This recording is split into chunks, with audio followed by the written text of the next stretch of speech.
Without further ado, I will now introduce our wonderful presenters today. First up, we have Lorianne Walsh. Lorianne is a workplace and regulatory investigator with over 20 years of experience in criminal intelligence, regulatory investigations, and public safety. Lorianne brings a broad and informed perspective to today's session. Her career includes service as a criminal intelligence analyst with both the RCMP and Edmonton Police Service, a parole officer overseeing high-risk offenders, and a licensed senior investigator conducting complex third-party investigations across multiple provinces. She has also worked in access and privacy oversight, supporting public bodies in meeting their obligations around transparency, privacy rights, and legislative compliance. Next up, we have John Wilson. John is the director and owner at JPW Investigations, Inc. With over 30 years of combined experience in law enforcement and private security, John brings a wealth of experience to today's session. Throughout a distinguished career, John has led and supported major crime investigations across Canada, including cases involving homicide, corruption, and organized crime. A seasoned undercover operator for over 16 years and a licensed private investigator in multiple provinces, John has conducted hundreds of polygraph examinations and has trained thousands of professionals in both law enforcement and the private sector in advanced interviewing techniques. I'd like to now welcome Lorianne and turn it over to her. Hi, good afternoon or good morning, no matter where you guys are sitting. So thank you so much for having us come here today. We're really looking forward to it, and welcome to day one. So over the next 3 sessions, we're going to build a framework. So if you look at it like a pyramid, and each session is going to build on the last. So let's take today as an example. We're going to talk about listening. So listening not only builds trust, but it also prevents issues from escalating, okay? So then when you think about it, when listening is well documented, it protects the people and the organization. So that's how there's the listening skill, and then the documentation piece leads on to that. So that will build us into day 2. So I kind of just want to start with how this training came about. So when Eco Canada approached us, they had a very distinct ask, and it was pretty fascinating what they were asking for and why. So their question was, how can we prepare this audience for a future investigation, or even better yet, prevent one? So how can someone prepare? So this someone could be, they could be the complainant, they could be the respondent, it could be a supervisor in the workplace, it could be upper management, a coworker, a bystander, any number of people can be sitting in on this training or benefit from it. So when we first had our discussions, I said that's a very unique ask for training, but the question is not unique. We get asked these questions all the time, usually from very stressed employees or very stressed witnesses that are being called to provide evidence or testimony in an investigation. But the issue is, this is the reality. In that moment, we can't help anybody, because when we're the assigned third-party investigator, we have a duty to be neutral, independent, unbiased. That is not the time to be offering training or any sort of advice or weighing in whatsoever on that sort of a thing. We have a duty in that moment to be the assigned investigator. So at that moment, we can't help you, but we can help you now. So this training, thanks to Eco Canada, is your rare sneak peek into what the investigators actually look for. We're going to look at things like how we assess fairness or unfairness, what evidence we rely upon, how we assess that evidence, and how we assess you and your team and the leadership and your organization and everything that's happened up to that moment. So today, Equal Canada has given you an opportunity, so take that opportunity. We're here to help you understand the pieces, and this is your chance to have access to investigators where you can ask those questions, and we'll hopefully get you a little bit better prepared for the day that something like this may come up, and there's a very good chance that it will at some point in time in your career. But I do want to set expectations. So these topics are very broad. Each of these topics that we're going to go over, if you just look at listening, and a small piece of listening that we're going to talk on today is trauma-informed listening or trauma-informed interviewing, if it's an official interview that you're doing. That in and of itself could be a 3-day training. So it's not a deep dive into any one issue. We're not trying to turn you into investigators. We're not trying to turn you into trauma-informed interviewers. We're just trying to let you know all the pieces that are out there, the pieces that we use, and the pieces that we rely upon. So we just want you to know why each piece matters, how it all kind of fits together. And if at the end of today or at the end of day 3, you're like, wow, I really need more of a deep dive into any one of these things that we brought up, reach out to us and we can, recommend additional training or resources for you. So today, let's start with listening. So if you can advance the slides, please.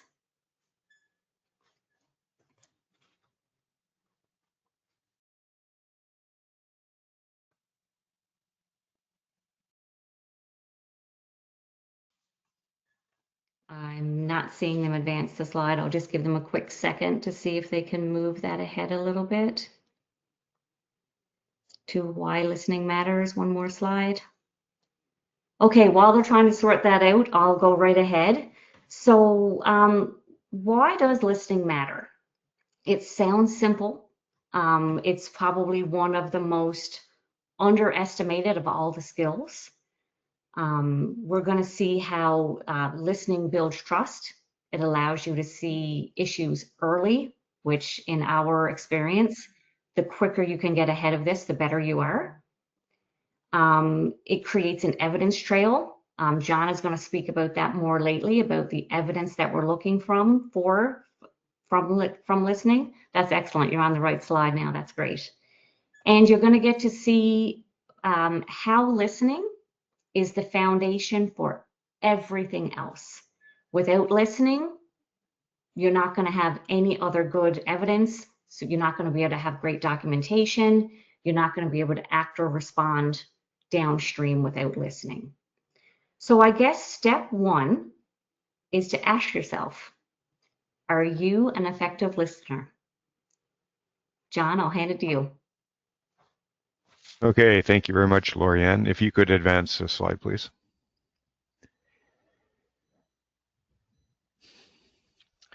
Okay, well, I'll start then. So hi, everyone. This is an exercise that I like to do, and I have done over the years. So what I want you to do, and normally I do this in person, and I ask the people to actually write down something. But what I want you to do is I want you to think of someone that is quite difficult to speak with. So to have a conversation with them. So think of that person, take some time right now. And I want you to think of 5 things that make it difficult to converse with that person.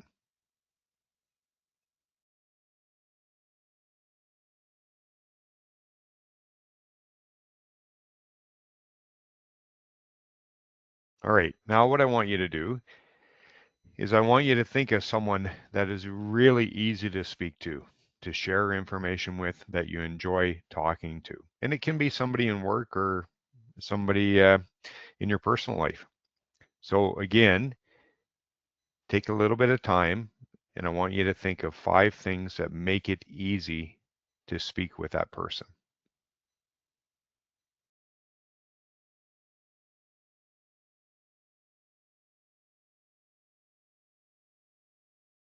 All right. So what I continuously hear, and even through my own experiences, a person that is difficult to speak with, they're always interrupting you. I don't know if that hits your top five. They're also, they don't have any empathy,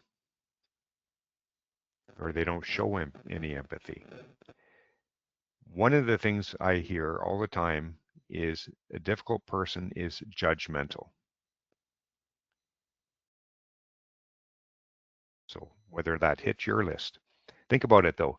You're talking to somebody and you share something with that person and they scowl at you, or they immediately say, well, why did you do that? So another thing that we hear is bad body language. Now you'll hear me later refer to body language as nonverbal communication, but it's the same thing. And another thing is distracted. So I can imagine, I know through my experiences, I go in and I talk to somebody and they're looking at their phone.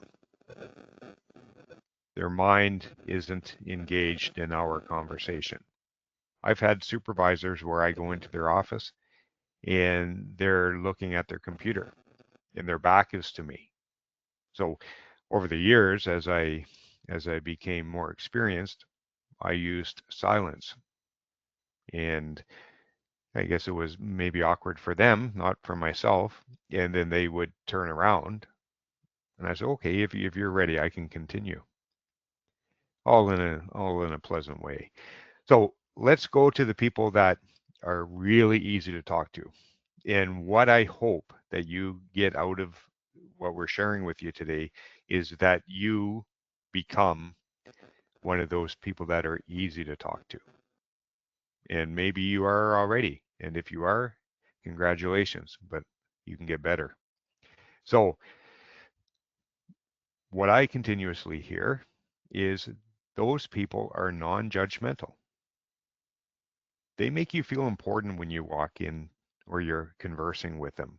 They put things aside. They put their phone down. I know one of the practices that we use all the time is when we're interviewing somebody or speaking to them, we say, look, I'm going to put my phone on silent because I don't want to be distracted here today. What you're going to tell me is important and I want to take the time. The other thing that we talk about is the time. So I know this is very important to you. It's important to me and our organization. So I've set the morning aside. Now, I may be hoping that we don't go too long because I have other commitments, but if it takes time, it takes all morning, then I'm prepared to do that. They don't interrupt. How difficult is it to have a conversation with someone and they continuously interrupt you? So another big thing is empathy. So if you look to the right of the screen, I saw that a number of years ago and it really stuck home. So nature gave us 2 ears and 1 mouth. So that's a gentle reminder that we should listen more than we speak. All right, if we could advance, please.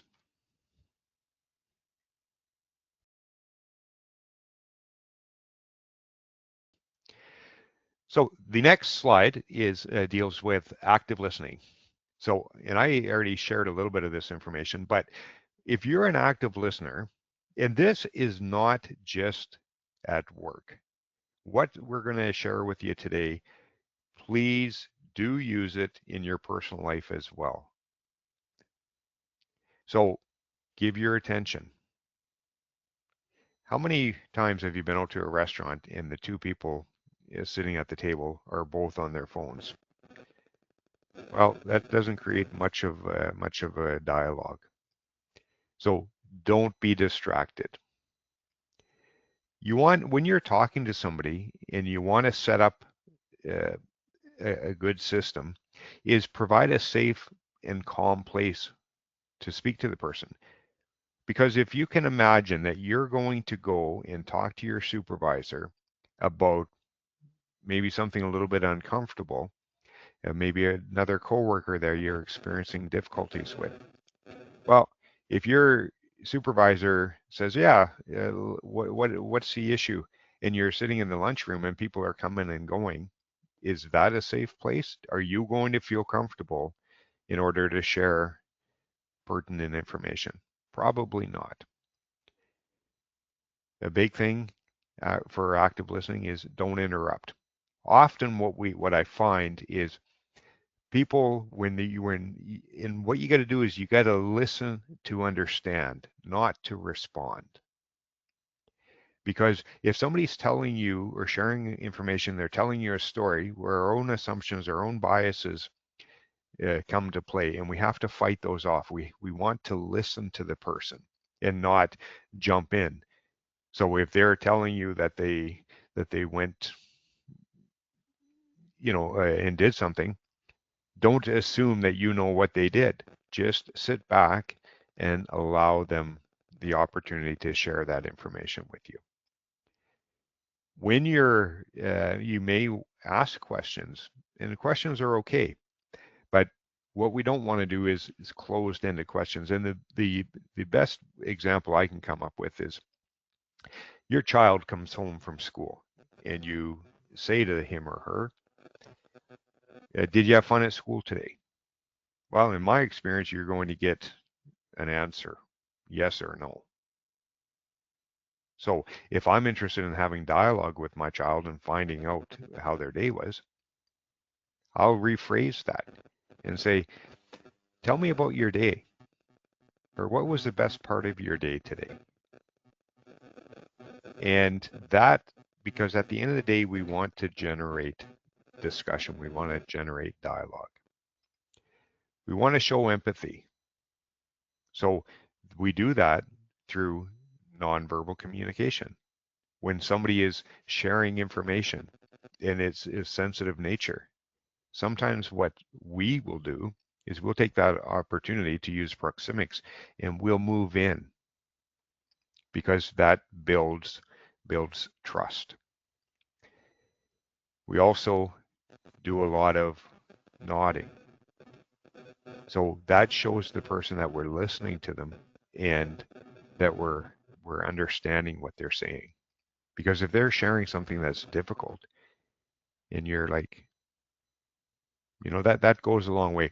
But a lot of this stuff is done over lots and lots of practice. So I had never done my first murder interview until I did my first murder interview, right? Somebody gave me that opportunity, but it was through years and years of practice. So, and as you'll hear me say later, it's not too late. If you want to become an effective listener, you need to practice. Good eye contact. Again, nonverbal communication. And we have to be careful about our own verbal communication, the nonverbal communication. Because if somebody comes in, imagine how difficult it is to talk to somebody and they got their arms crossed.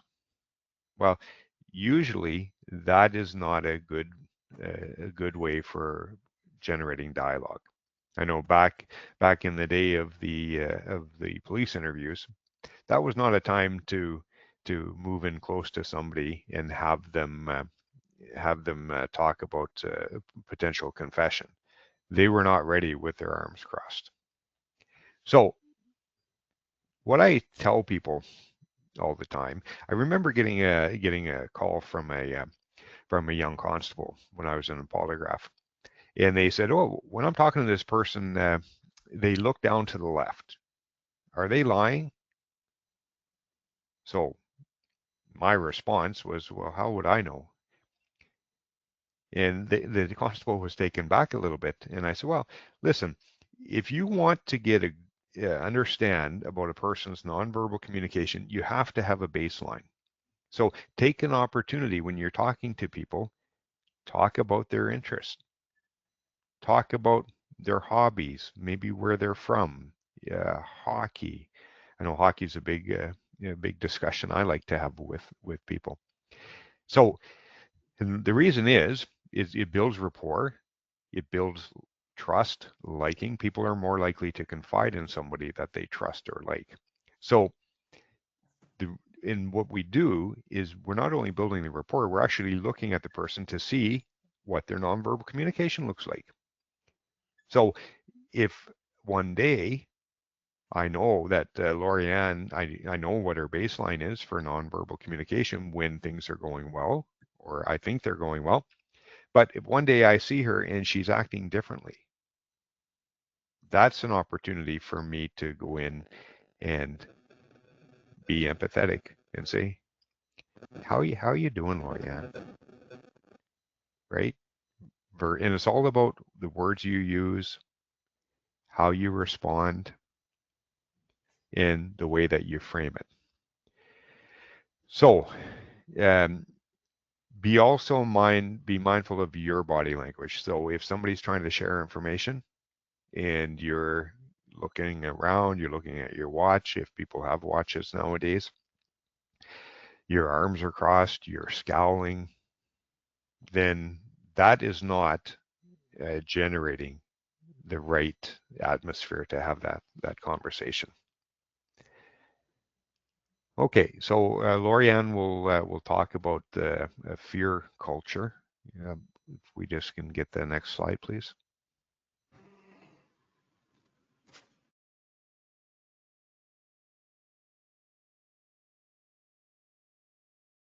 That's perfect.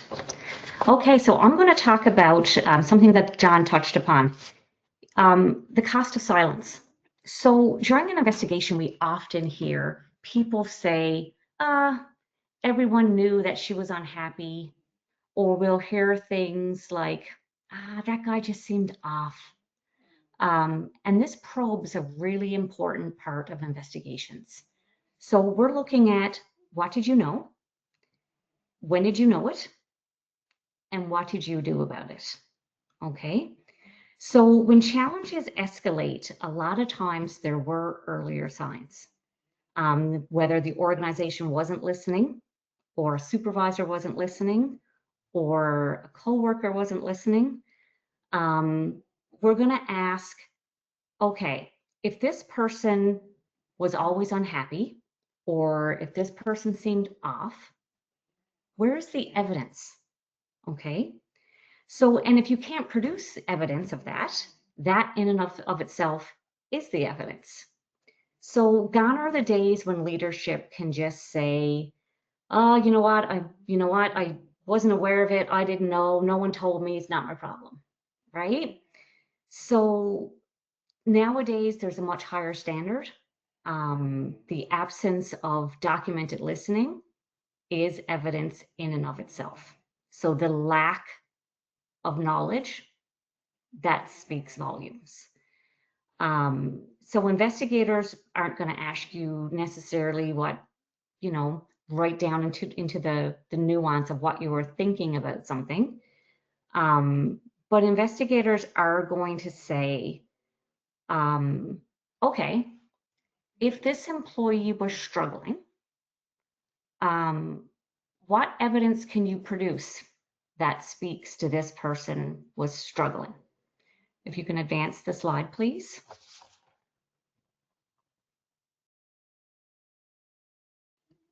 Okay, so this is where structured listening systems come in. So we've already established the fact that it's not enough to say anymore, my head was in the sand, I know nothing.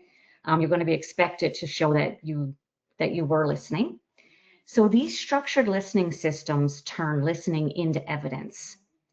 So it's basically that bridge. So did you listen?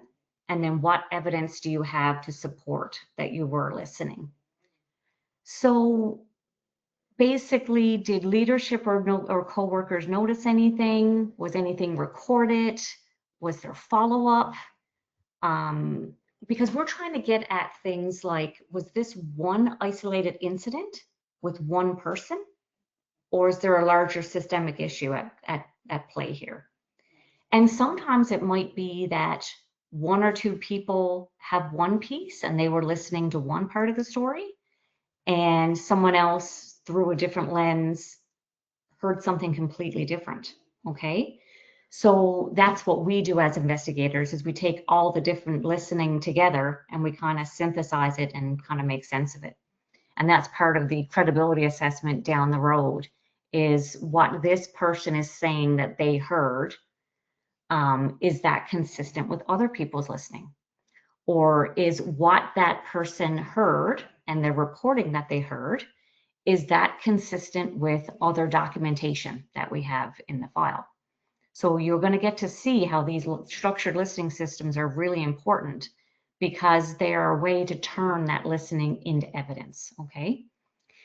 So stay interviews are, I actually think these are a fantastic tool. So think of them as the opposite of an exit interview. So exit interviews normally happen way after an incident. Someone wants to quit. It wasn't handled well. They're not happy with the outcome. They just want to leave the organization. But stay interviews are, even if there was, number one, they can be used to prevent. So you just ask people, hey, how you doing? How you liking your job? What would be the one thing that would make you stay at this job for the next 10 years? Like, what would be what made you the most happy?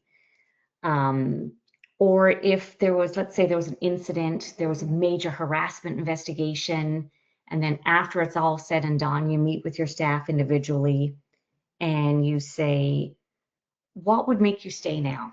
What would make this organization, or what would make this situation better for you now?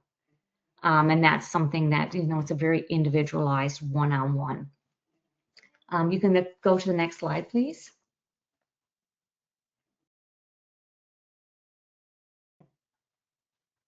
And you can just do one more. There you go. Okay, so pulse checks. This is another one of the structured listening systems. This is more of a short 3 to 4 question. It's basically like actively scanning. So whether it's a supervisor or leadership in general, management, aren't blind to problems. So they're just asking for overall feedback. An example would be like an online anonymous 3-question once a year, talking about, do you feel supported in the workplace? Do you feel safe in the workplace? And the whole point is to track it over time. So if you were hitting 80% feedback on that 2 years running, and then all of a sudden there was a major decline, well, then you know that you have got something to go look at. Maybe you need some more one-on-one conversations to figure out what's going on in your workplace overall. And again, everything can be done as prevention, or it can be done in a response to an issue after the fact. Next slide, please.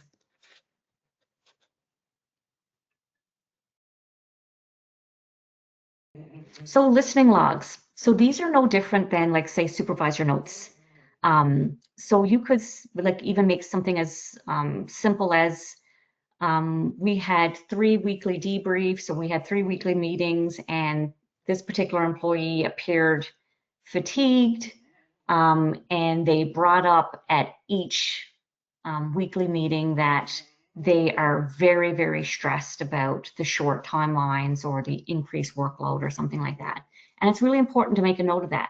Maybe not at the time, but down the road, if we come to you and we say, all right, you mentioned that everybody knew that this employee was stressed. How do you know that? This is the type of concrete evidence that you could point to of that you were listening, this person was heard, and you noted it. Okay, so that's the kind of things that we're looking for. Next slide, please.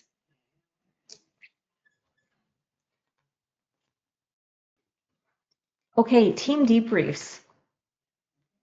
So these are very important, especially after there's any sort of an issue, to have a debrief after the fact. But it's also, even without any sort of an issue having happened or any sort of an incident, they're very important in terms of prevention. So they basically build a culture of listening and learning. That just becomes what you are and who you are. You listen and you learn, and everyone learns together. It's really important to encourage participation, but don't force it. Some people prefer not to be participating in group discussions, and that's okay as well. But then you should note that. And if one person is not being heard and they're not comfortable, doing the team debrief or anything like that, you might want to note that and then follow back around and give that person a little bit more one-on-one. So it kind of points you in the direction of how you would need to modify your listening based on different types of people. So later in this training, John is going to introduce you to a couple of scenarios because we believe in scenario-based training. It's the best way to learn. And he's going to introduce you to Joanne and Susan.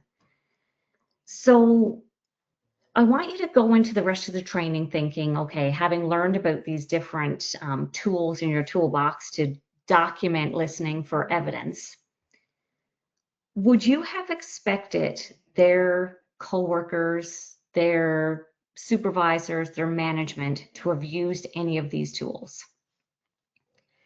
And how would you assess the situation if they said, nah, I didn't really do anything, I didn't think it was necessary, or yeah, I don't really care, or yeah, there was stuff going on, but it's not my business, I didn't get into it? How would you assess them, knowing now that one of the things investigators look at is proof of listening, evidence of listening? And how do you think the investigators would assess that? John, I'll leave that with you. All right, thank you. Okay, so if we can go to the next slide, please. So we're talking a lot about listening. What I want to talk about right now is some barriers to why people don't speak up. So in your organization, I want you to think of different barriers, obstacles that prevent people, or maybe doesn't necessarily prevent them, but it makes it more difficult for them to come forward with information. So as you can see on the slide, the first one is fear of retaliation or job loss. So when you look at that, what I want you to do is think of, in your organization, how do you defeat that obstacle? The other one, cultural norms, power dynamics. Maybe they've brought up information before and they've been ignored. So how do you defeat that? And lack of psychological safety. If we can move on, please.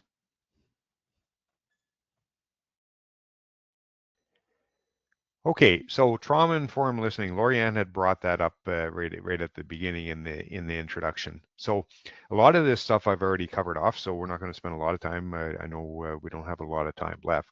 So we're going to listen without judgment. We avoid interrogating people or leading questions. Remember, I had said that we ask open-ended questions. The grounding techniques. What we do when we speak to somebody is we tell them, look, if you need to take a break, please tell me. It's okay to take a break.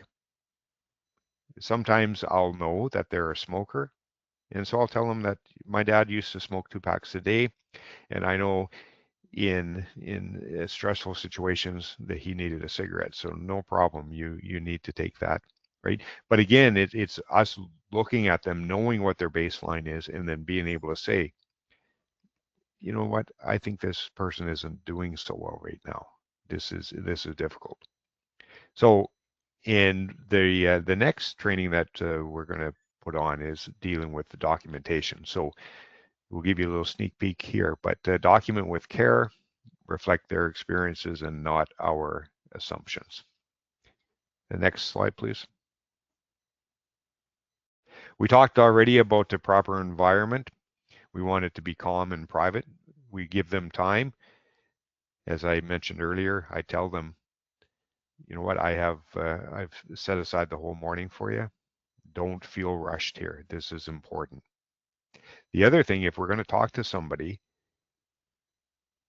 example, somebody tells me, hey, Lorianne isn't herself today, or I think she wants to talk to you about something. I don't go to Lorianne 10 minutes before I know that she has to go pick up her child from daycare and say, oh, you had some information? Because my goal is to get information. So you have to be strategic in that. Transparency.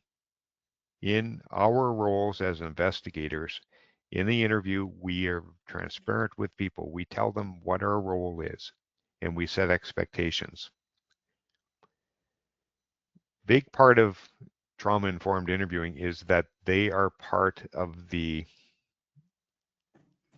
interview, or they're part of the conversation. It's a collaborative approach, and you'll see that in this scenario, so I won't get into any more. So okay, we'll go to the first scenario then, please. So these scenarios are based on actual investigations that we've been involved with. Of course, we've changed names and locations, but so I'll go through it very quickly here. So what you have is Joanne. She's a summer student. She's working in the field on a reclamation site. Sam, he's an HSE lead, so health, safety, environment lead, and he's a long-term employee. So Joanne comes to you. She's visibly upset. She has red eyes. She has a hard time catching her breath, and tells you that Sam said her hair looked beautiful, and he leaned in and smelled her hair. So what are some questions that you would have of Joanne? And or comments? And in the next presentation with documentation, we follow these scenarios. So if we can go to the next slide, please. You'll see some things written in green and some in red. And these are actual comments that we've uncovered in investigations. So, and I won't go through them all, but a good way to discuss this with Joanne is say, Joanne, I want you to take your time and start where you feel is important. So it's not only what we say to people, but it's the tone in which we use, and then we listen. Rather than, Joanne, what's the matter with you? Do you think that's going to generate dialogue, discussion? Do you think Joanne is going to feel some form of comfort in that she's trust and that I'm going to actually listen and I hear what she says? Or I shift the blame to her. Well, why didn't you tell him not to touch your hair? Or I've heard these. Well, you know what? The guys aren't used to having young, attractive girls in the field. Is this something you really want to escalate here? Those are bad comments. Okay, let's go to next slide, please. Yeah. And you can read these comments on your own time. But one of the things that I really think is important is the last one, so I'll just talk about that. So I can see how upsetting this must be. We take this type of behavior very seriously, and it's not going to be tolerated. So what you're doing is you're letting them know the expectations. So I will follow up on this and keep you informed. So why keep her informed? Because she's part of the process. This is a collaborative approach. That's how you want to engage your employees. And we're mindful of how they're making out. So we have an assistance program for employees, and it's available 24/7 should you wish to use that. Okay, we're going into the second scenario. So Lorianne had mentioned Susan. So Susan is a medic. She works in the environment crew out in the field. So she confided in a coworker. She doesn't feel comfortable driving around alone with Aaron, who's the foreman. So while driving alone with Aaron, he reached over, touched her leg, and asked if she wanted to play the red light, green light game. He explained he'd only stop if she said red light. Otherwise, he would keep going. So the next two slides deal with questions, good questions and not so good questions or comments. So if we can just go to the next slide. And I want you to take the opportunity to think about how you would deal with this. How would you engage Susan to get more information, to listen to her? So, hi Susan, please tell me what happened. Take your time. Everything is important. Start where you feel is important. Now, if you notice when I'm presenting this or I'm talking to it, my voice, the inflection changes, right? There's sometimes where I talk a little bit lower, a little quieter, right? That I think is something that you can work on, because if some people are very monotone, and if you have the same cadence, the same tone, maybe there's something you need to work on. So what about this one? Susan, Joe told me you have a problem with Aaron. What's your issue with him? Again, not good tone and not good comments. Okay, we'll go to the second slide. And I've heard this. That is just Aaron being Aaron. He's harmless. Don't know why you're getting so worked up on this. How many times have we heard that in the organization? Somebody makes inappropriate comments. A lot of them were sexual in nature, but they make inappropriate comments, and people are like, that's John being John. He doesn't mean anything, right? He's harmless. Well, those days are over. And when we look through, the investigator's hat, uh, we're uncovering this information. So one of the comments on here, you don't need to manage this alone. So again, it's a collaborative approach. And I appreciate you trusting me with this information, because it's not easy for people to talk about certain things. And I can tell you through experience that when somebody comes in and they're going to talk to you, a lot of times they've already decided what they're going to tell you. And most times it's not everything. People edit information, and they're like, I will only tell him this if he asks me. So you have to work hard to build that base, that foundation, to get as much information as you can.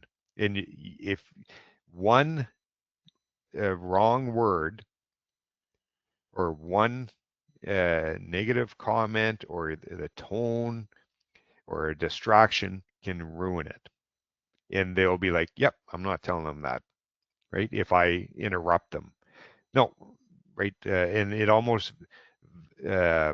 validates their their reasoning is, yeah, no, okay, I don't need to share this information now. And your job is to listen and get good information.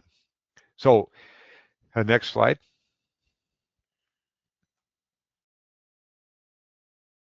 We talked about trauma-informed listening. So we talked about how they're doing emotionally, explain the next steps. So what we're going to do is we're going to open an investigation into this, and I'm going to keep you informed. The investigation could take a few days, a couple of weeks. We're going to do the investigation, or we're going to bring in a third party to look at this. And then you have to understand or know what resources are available. Okay, next slide.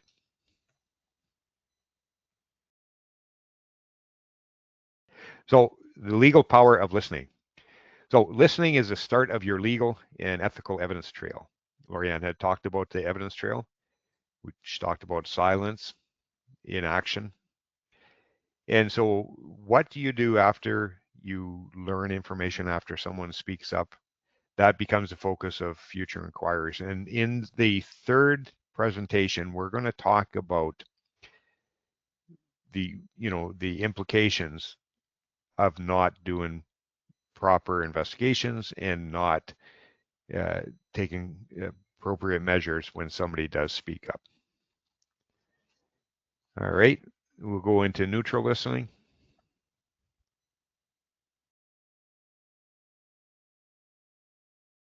Thank you. So your listening is on the record, whether you realize it or not. When complaints escalate to formal investigations, we just don't analyze the facts. We review the tone, the response, emotional posture. We examine evidence or email trails, meeting minutes. We look at who was listened to, who was corrected routinely, how they were corrected. So we consider whether the response to their concerns was measured and respectful, or was it reactive and personal. So the last slide that we'll get into is defensive. Actually, we have two more. Defensive listening. So again, this is something you need to work on. When somebody brings forward a concern, try not to take it as criticism. Listen. Listen to understand their situation or their concerns versus cutting them off and trying to justify your actions. Don't take it personal. Okay, and the last slide that we'll talk about is bias, and who gets hurt and who doesn't. That tells a story. Through an investigation, we may determine this person brought it up several times, but they were always ignored. And that could happen for a number of reasons. We want to make sure that we set our biases, our assumptions aside. And again, go back to listen to understand, not respond. Okay, so the what we've done here today is we've talked about listening, okay, and not just in the everyday sense.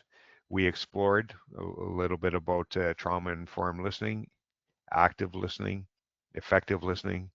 We went through some different scenarios of real life situations, spoke a little bit about nonverbal communication, our own and the person we're talking to, and about different biases.